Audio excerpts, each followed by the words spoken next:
Olá, domingo, dia 25 de outubro de 2020. Estamos novamente nesta manhã, online, para experimentarmos o amor de Deus. E a minha oração é essa: que a paz, o amor e a graça de Deus com suas misericórdias sejam sempre renovadas para você e sua família. Estamos juntos novamente para estudarmos, para vermos um pouco mais da palavra de Deus. Mas antes, eu quero trazer nossos aniversariantes da semana. Primeiro, os nossos avisos, dizer que estamos funcionando normalmente com os nossos cultos de oração, as nossas reuniões de oração. E se você quiser participar, você pode entrar em contato com Cláudia, com Márcia ou com a Semira. Elas lhe darão um dia e horário direitinho. No sábado, nós estamos nos reunindo para a nossa reunião com a juventude, online, sempre aos sábados, 19 horas. E de 15 em 15 dias, domingo que vem nós temos sempre as nossas reuniões de casais. Então, nossa classe de escola bíblica às 10 e 20, nossa classe de casais. Nesta semana, nós teremos a reunião da liderança no dia 27, ou seja, terça-feira. E no próximo domingo teremos a ceia para a honra e glória do Senhor. Aniversariantes dessa semana, nós temos hoje aniversariando Marcelo, no dia 27, Cláudia, no dia 29, Cristina, e no dia 1º do 11, no dia 1 do 11, Jonas, o nosso baterista, estará aniversariando.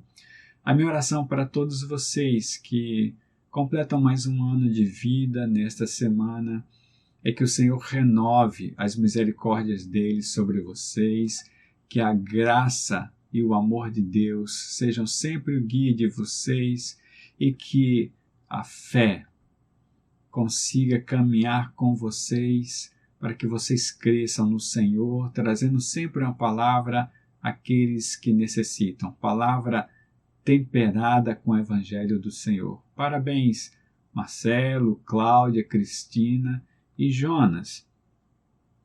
Nós estamos caminhando, falando sobre fé, sobre graça, sobre esperança, amor, discipulado.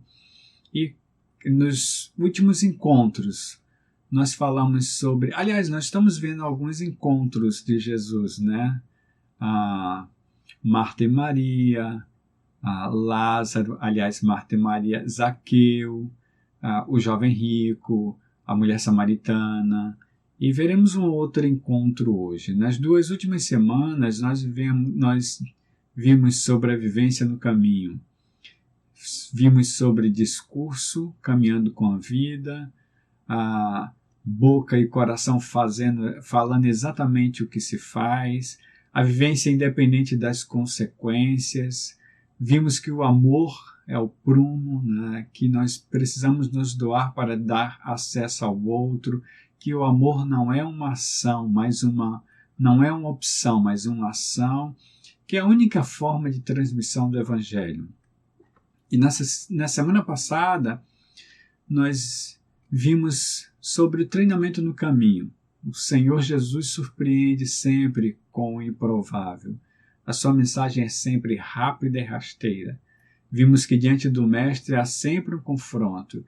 Nós vamos ampliar isso hoje. E vimos também que diante do Mestre há sempre a missão a ser cumprida. Vamos ampliar. Veremos hoje capítulo 7 de Lucas, nos versos 36 a 39. Lucas 7, 36 a 39. O texto bíblico diz assim: Convidado por um fariseu, ou por um dos fariseus para jantar, Jesus foi à casa dele e reclinou-se à mesa. Ao saber que Jesus estava comendo na casa do fariseu, certa mulher daquela cidade, uma pecadora, trouxe um frasco de alabastro com perfume e se colocou atrás de Jesus. A seus pés, chorando, começou a molhar-lhe os pés com suas lágrimas. Depois os enxugou com seus cabelos. beijou-os e os ungiu com perfume. Ao ver isso, o fariseu que havia convidado, disse a si mesmo: se este homem fosse profeta, saberia quem nele está tocando e que tipo de mulher ela é, uma pecadora. Eu gostaria de trazer uma informação, né, porque na realidade eu não quero fazer uma edição de vídeo, tá? Então quero trazer para você essa imagem, para que você veja como é que funcionava essas reuniões no tempo de Jesus Cristo. Como funcionou esse jantar? Veja a disposição. Possivelmente Jesus estivesse assim. Por isso que o texto diz que ela se reclinou por trás de Jesus Cristo. Bom, posto, agora vamos falar sobre o texto. Todos os evangelhos nos trazem uma mulher que unge a Jesus Cristo, né? Mateus capítulo 26, nos versos 6 a 13, Marcos 14, nos versos 3 a 9, e João capítulo 12, nos versos 1 a 8. Segundo João, provavelmente todos os três textos, né, a palavra se refira a Maria Madalena. Mas, nesse texto aqui, Lucas nos apresenta uma mulher diferente. Nos outros três textos, as mulheres apresentadas ungiam a cabeça de Jesus Cristo. Aqui nós percebemos a mulher ungindo os pés do Mestre. Então, possivelmente, alguém diferente. E eu queria trazer hoje sobre o jantar racional. Quando a gente olha para esse texto, a gente vê um fariseu que convida Jesus Cristo. Ele recebe convidados, dentre eles Jesus Cristo, para um jantar. Durante o jantar, uma mulher entra. Tudo indica que havia uma entrada franqueada, por isso que essa mulher entra aqui. O texto identifica ela como uma mulher pecadora. É exatamente assim que o fariseu se refere a ela. Alguns estudiosos dizem que pecador aqui também tem a ver com prostituta, ou seja, poderia ser uma mulher que exercia a prostituição, tá? Então, mas aqui vamos usar como pecadora, certo? Nesse sentido, eu quero trazer para vocês, sobre a questão dos encontros com Jesus Cristo. Veja, porque nós estamos falando da missão, estamos falando de encontros, estamos falando sobre a importância desses encontros, sobre um treinamento no caminho com Jesus Cristo, sobre confrontos nós vamos ver mais tarde. Mas eu queria começar falando sobre com quem Jesus se encontrava. Como era ou como funcionava a agenda do Mestre? Como funcionava o serviço de Jesus Cristo? Nos versos 36 a 38, nós percebemos exatamente o que já falei. Um jantar na casa de um fariseu, e aí uma mulher, uma pecadora, entra e unge os pés de Jesus Cristo. Nesse sentido, eu quero trazer para vocês, para você que me vê agora, uma série de encontros de Jesus Cristo na sua agenda. Traremos basicamente o livro de Mateus, Marcos, mas acrescentaremos outros textos, e aqui só citarei. Então você vai ter o vídeo, você pode voltar depois, ler esses textos na Bíblia, mas eu vou apenas citar para que você perceba como é que funcionava a agenda de Jesus Cristo. Vamos lá. Mateus capítulo 4, nos versos 18 a 22, o evangelista relata o encontro de Jesus com Pedro, André, Tiago e João. Eram pescadores. Esses quatro vieram a ser depois discípulos de Cristo, pescadores. Jesus Cristo teve um encontro com um dirigente de sinagoga, em Marcos capítulo 3, nos versos 21 a 23. Né? Ele se chamava Jairo, ele vai até Jesus para pedir que Jesus cure sua filha. Né? Como vocês viram no texto abordado, no texto inicial, Jesus se encontrava com fariseus também. E em João capítulo 3, nos versos 1 a 12, o evangelista João relata um encontro muito importante entre Jesus e Nicodemos, um dos fariseus. Né? Nicodemos era um dos mais sábios da época. Jesus se encontrou com pobres, no geral, e com ricos, perceba. Mateus capítulo 19, nos versos 16 a 24, Mateus relata o encontro de Jesus com o jovem rico. Nós vimos nesses dias anteriores esse encontro.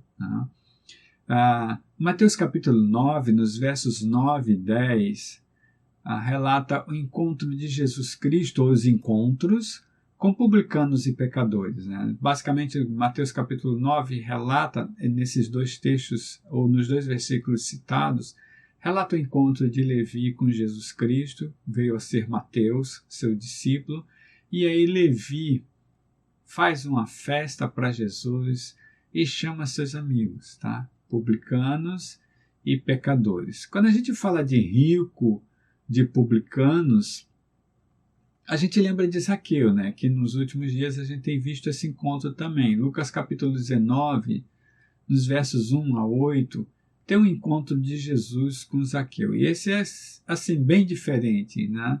Zaqueu de estatura baixa, não tinha espaço diante da multidão, né? Corre, sobe numa árvore. Jesus Cristo, ao passar, se convida para ficar na casa dele. Mateus capítulo 8, no verso 3, relata o encontro de Jesus com um leproso. Jesus tocava nos leprosos. Algo muito especial, porque quem tocasse leproso ficava impuro, principalmente porque arriscava-se a ficar doente também. Não tinha cura para a lepra naquela época, o que a gente conhece hoje por hanseníase. Jesus tocava nos leprosos. Jesus teve alguns encontros com os endemoniados. Mateus capítulo 8, no verso 16, diz que muitos endemoniados foram curados por ele.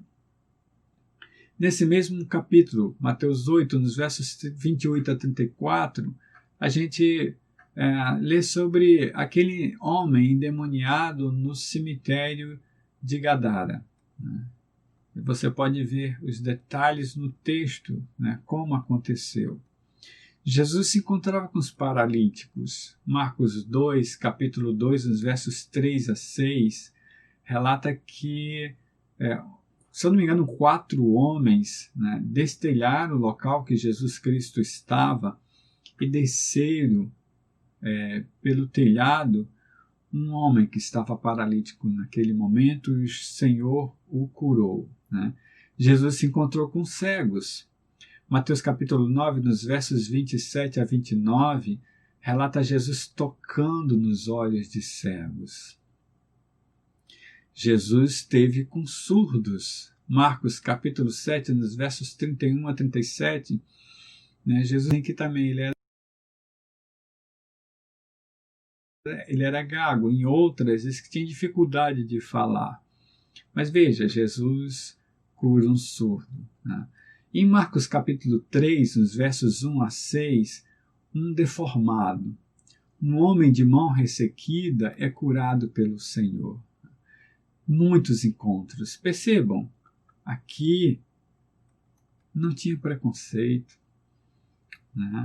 Dando continuidade, Mateus capítulo 19, nos versos 13 a 15, Jesus recebe as crianças, aliás, barrados pelos seus discípulos, Jesus pede ou permite que eles estivessem perto dele, ora por eles, né? Possivelmente ele tenha brincado com as crianças naquele momento. Jesus esteve com crianças.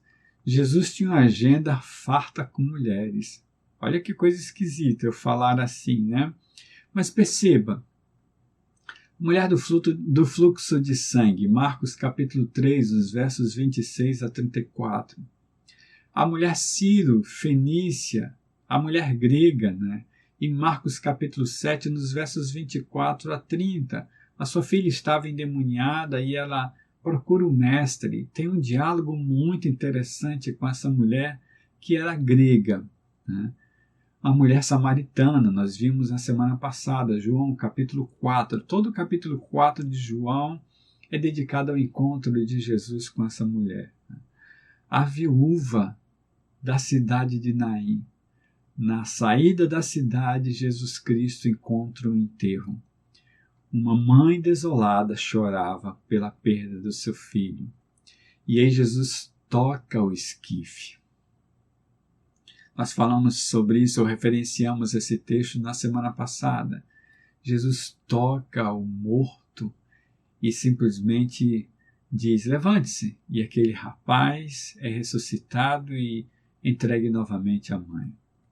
Lucas cita várias mulheres que seguiam a Jesus Cristo, em Lucas capítulo 8, nos versos 1 a 3. Inclusive, cita Maria Madalena, né? Que Lucas relata que Jesus tirou demônios dela.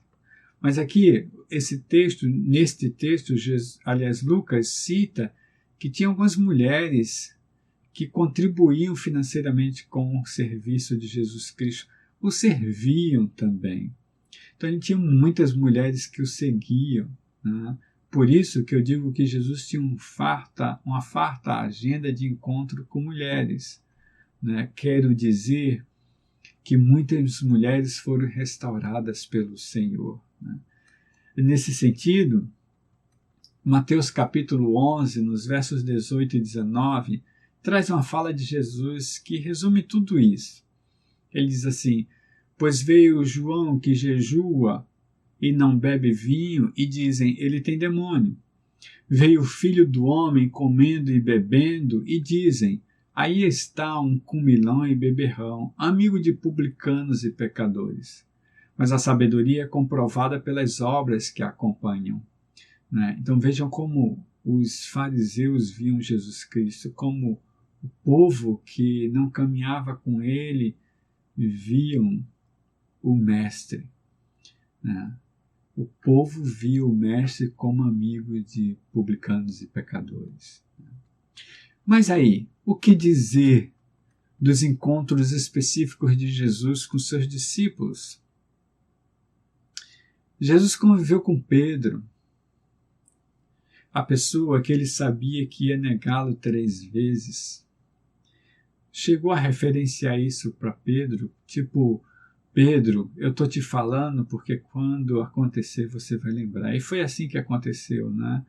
Pedro lembrou e chorou amargamente. Jesus convivia com Pedro, alguém altamente influente e também sempre disposto a estar presente, né? A aparecer no sentido de estou aqui e falo por meus amigos, né? Jesus caminhava com Pedro entendendo claramente que Pedro fraquejaria. Jesus caminhou com Tomé, entendendo claramente que Tomé, num momento específico, diria, eu não acredito no que vocês estão dizendo, eu não acredito que ele ressuscitou, eu só acreditarei vendo. Só entenderei isso colocando as mãos nas feridas. Do contrário, é tudo mentira para mim. Jesus caminhou com Tomé sabendo que Tomé ia duvidar da ressurreição dele. E Jesus caminhou com Judas, aquele que ele sabia claramente que ia esfaqueá-lo pelas costas. Aquele claramente que ele sabia que ia entregá-lo para que ele fosse crucificado. Jesus amou Judas da mesma forma que amou todos os outros. Então, meus irmãos, os encontros de Jesus eram muito especiais. Com quem Jesus se encontrava? Com todas essas pessoas representadas aqui e citadas por mim. Eu não sei se eu esqueci mais algum outro encontro, talvez eu tenha esquecido, né? Mas aqui estão representados todos aqueles que viviam à margem da sociedade e também aqueles que estavam por cima, aqueles influentes, né?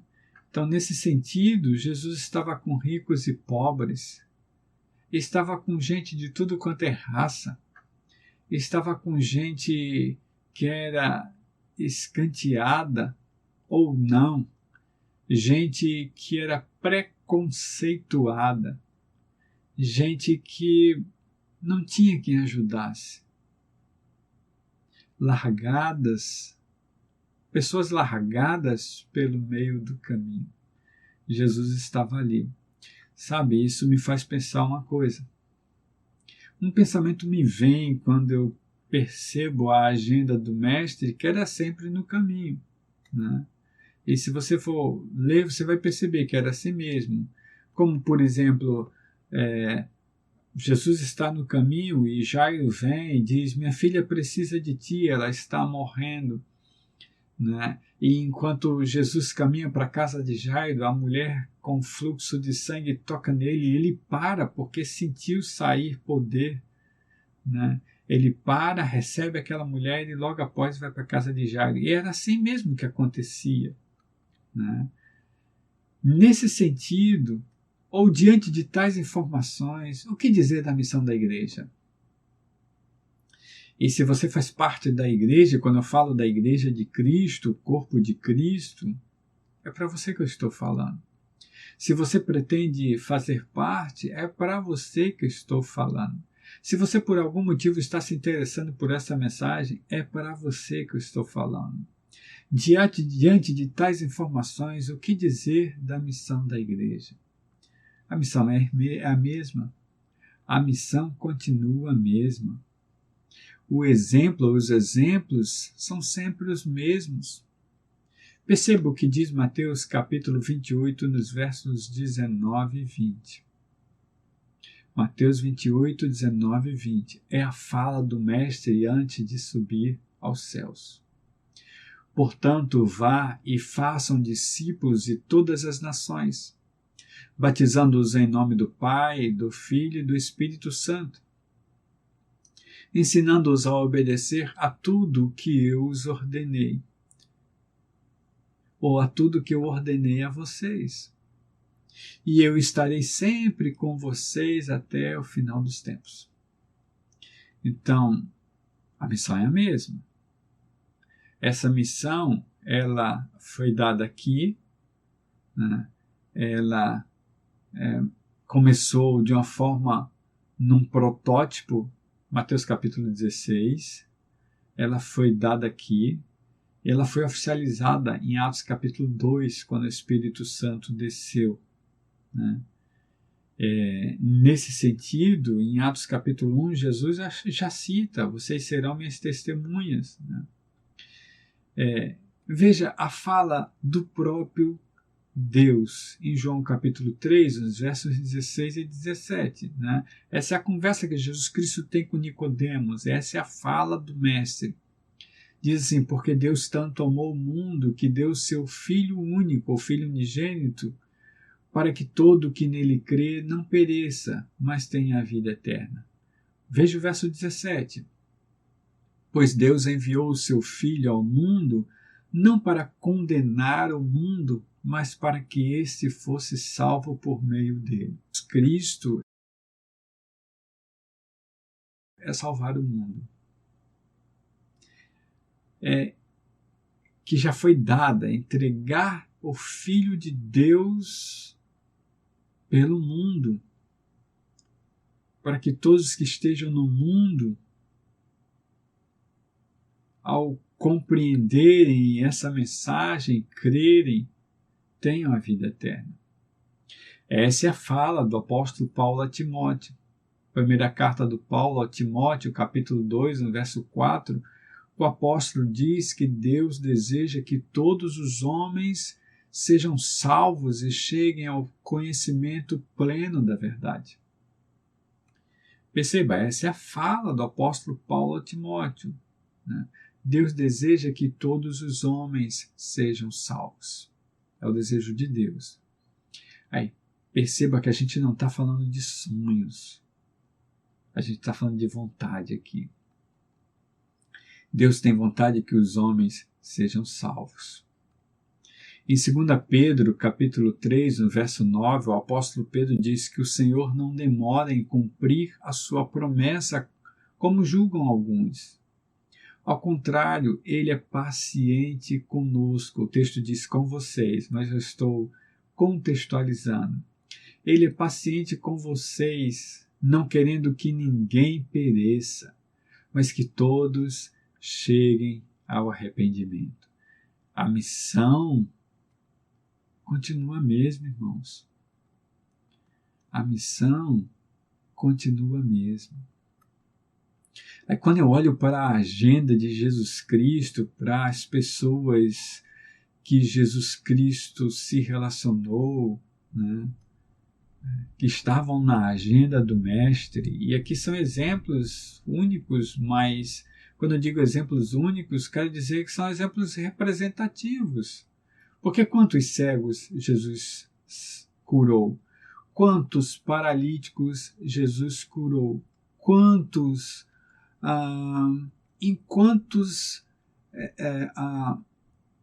quantos endemoniados Jesus livrou, né? Quantos leprosos Jesus tocou? São exemplos aqui representativos. Quantos surdos ouviram através da fala de Jesus Cristo? Quantas crianças atendidas? Quantas mulheres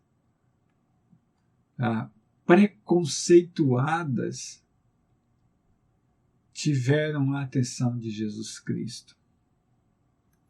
Nesse sentido, quando eu olho para as pessoas e olho para a missão, eu tenho alguns questionamentos, né, que a gente pode ver depois. Na realidade, a gente vai continuar mais tarde. Mas veja,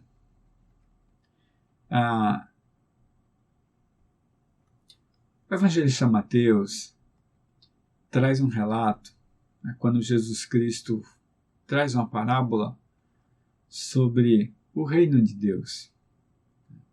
Está registrado em Mateus capítulo 22, nos versos 1 a 14. Nós não vamos ler todo, né, porque o objetivo aqui é pincelar o texto, né, ou pinçar, vamos dizer assim, puxar do texto aquilo que é interessante para vermos nesse momento, né? E você pode ver o texto todo depois. Mateus capítulo 22, nos versos 1 a 14. Jesus lhes falou novamente por parábolas, dizendo: o reino dos céus é como um rei que preparou um banquete de casamento para seu filho. Veja quem é o filho e quem é o rei. Enviou seus servos aos que tinham sido convidados para o banquete, dizendo-lhes que viessem, mas eles não quiseram vir. E aí, nos versos 4 até o verso 7, né, relata as desculpas que as pessoas deram, né, para eles não irem ao banquete, tá? Nesse sentido, no verso 8, né, nos versos 8 a 10, o Mateus fala assim: então disse aos seus servos, o banquete de casamento está pronto, mas os meus convidados não eram dignos. Vão às esquinas e convidem para o banquete todos os que vocês encontrarem. Então os servos saíram para as ruas e reuniram todas as pessoas que puderam encontrar, gente boa e gente má. E a sala do banquete de casamento ficou cheia de convidados. O texto continua, inclusive relatando que o rei chegou na sala e tinha uma pessoa que não estava vestida digna do casamento, e aí, né, você vai saber o que aconteceu. Vai lá, corre lá, Mateus capítulo 22, nos versos 1 a 14, tá? Lógico que quem participa de casamento tem que estar digno para o casamento, né? E tinha um estranho nesse sentido. Mas o que eu quero destacar aqui é que o rei diz, olha só, as pessoas não eram dignas, né? Eu preparei tudo para elas, mas eles não deram atenção. Tá? Eles não deram atenção. Então vai lá e pega tudo quanto é tipo de gente e traz para cá. Né? E, logicamente, né, está aí incluso se arrumar para o casamento. Né? Nesse sentido, veja a fala do rei para o seu servo. Traga todas as pessoas que puderem encontrar. Gente boa e gente má. Né? Ou seja, o que Jesus está querendo nos dizer nesse momento? Quando nós olhamos para a agenda dele, gente boa e gente má. Né? Gente preconceituada. Gente doente que era descartada. Gente pobre que não era olhada. Gente escanteada.